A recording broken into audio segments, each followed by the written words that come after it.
Aujourd'hui, on va s'intéresser à un monde souvent mal perçu, mais qui est pourtant absolument essentiel, celui des ferrailleurs. On va voir qu'on est très loin des clichés et que ces professionnels sont en fait de véritables piliers, à la fois pour notre économie et pour la transition écologique. On s'est déjà posé la question? Que deviennent ces vieux ponts, ces immeubles qu'on démolit ou tout simplement nos vieilles voitures? La réponse, c'est des montagnes et des montagnes de métal. Notre société en génère des tonnes chaque jour. Et c'est justement là que nos héros du jour entrent en scène. Pour bien comprendre à quel point leur rôle est important, il faut parler d'un concept qui est devenu central aujourd'hui. Non, ce ne sont pas de simples collecteurs de métaux. Ils sont en première ligne d'un modèle économique qui change complètement la donne, l'économie circulaire. Le modèle linéaire qu'on a suivi pendant des décennies est très simple. On prend une ressource, on fabrique un objet, et une fois qu'il ne sert plus, on le jette. L'économie circulaire, elle, comme son nom l'indique, cherche à boucler la boucle. Et les ferrailleurs, eh bien, ils sont un maillon, mais alors essentiel de cette chaîne, puisqu'ils transforment ce qu'on considère comme un déchet en une nouvelle ressource. Et pourquoi c'est si important de faire ça? Tout simplement parce que produire du métal neuf à partir de minerais a un coût écologique qui est juste énorme.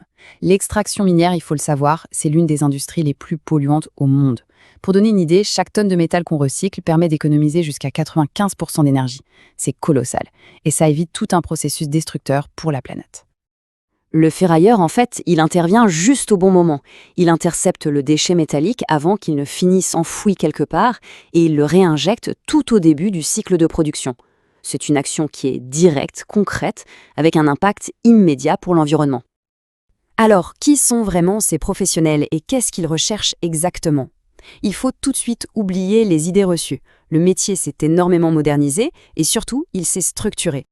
La première chose à savoir, c'est qu'il y a deux grandes familles de métaux.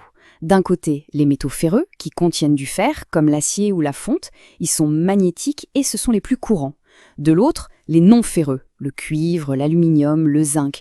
Eux, ils sont souvent bien plus précieux. Pourquoi? Parce que le cuivre est un conducteur incroyable, l'alu est super léger et résistant. Ils ont des propriétés uniques qui sont très très recherchées par l'industrie. Et un bon ferrailleur, il les reconnaît au premier coup d'œil. Et d'où vient toute cette ferraille? Eh bien, d'un peu partout en fait. Le plus gros fournisseur, c'est l'industrie, avec 40%. Juste après, on a les chantiers de démolition. Mais les objets des particuliers, la vieille machine à laver, le sommier, et les collectes des mairies, ça compte aussi pour beaucoup. C'est un métier qui est vraiment connecté à tous les secteurs de la société. Dans ce métier, on trouve en gros deux profils principaux. Il y a le ferrailleur itinérant, celui qui se déplace avec son camion pour récupérer le métal directement à la source, et il y a l'opérateur de centre de tri, qui est un site fixe où les gens viennent déposer leurs matériaux. Loin de se faire concurrence, ces deux modèles sont en réalité parfaitement complémentaires et permettent de couvrir tous les besoins. Maintenant, entrons dans le vif du sujet, la transformation. Comment est-ce qu'un tas de vieux débris métalliques redevient une matière première qui a de la valeur? C'est tout un processus, presque une sorte d'alchimie moderne. Et pour cette alchimie, il faut des outils qui sont à la hauteur. Attention, on ne parle pas d'une simple camionnette, on parle d'équipements lourds, très spécialisés, des cisailles hydrauliques capables de couper d'énormes poutres d'acier, des presses pour compacter des voitures entières et des ponts bascules industriels certifiés pour peser au kilo près. Ce processus en 5 étapes, c'est vraiment la clé de tout. Ça commence par la collecte. Ensuite vient le tri. C'est l'étape la plus technique et c'est là que l'expertise du ferrailleur fait toute la différence pour bien valoriser la matière. Après la pesée, le métal est traité, c'est-à-dire coupé, compressé, pour que ce soit plus simple à transporter. Et enfin, il est revendu aux fonderies ou aux aciéries qui lui donneront une seconde vie.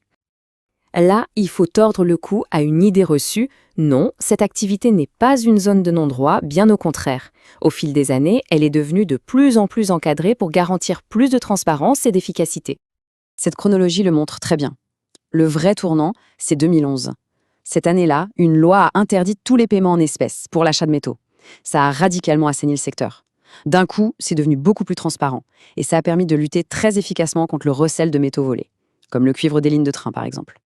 Aujourd'hui, pour être ferrailleur, il faut montrer patte blanche. Il faut une déclaration officielle en préfecture, il faut pouvoir tracer absolument tout ce qui entre et sort du site pour savoir d'où vient chaque pièce, il faut des balances certifiées et bien sûr respecter des normes environnementales strictes. Bref, c'est un métier qui demande beaucoup de rigueur et de professionnalisme. Avec la prise de conscience écologique qui devient mondiale, le rôle du ferrailleur n'a jamais été aussi crucial. Loin d'être un métier du passé, c'est une profession qui est résolument tournée vers l'avenir. Ce graphique, il est très parlant.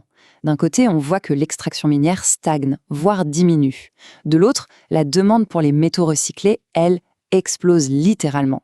Les industries cherchent par tous les moyens à réduire leur empreinte carbone et le métal recyclé est la solution parfaite. Le marché pour les ferrailleurs est donc en pleine expansion. Cette phrase, elle résume absolument tout.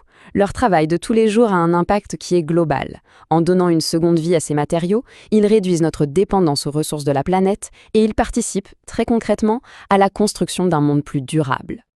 Et on va se quitter sur cette question. L'histoire des ferrailleurs nous montre comment ce qui était vu comme un simple déchet est devenu une ressource vitale. Ça nous invite à réfléchir, autour de nous, quelle sera la prochaine ferraille que l'on va enfin apprendre à valoriser ?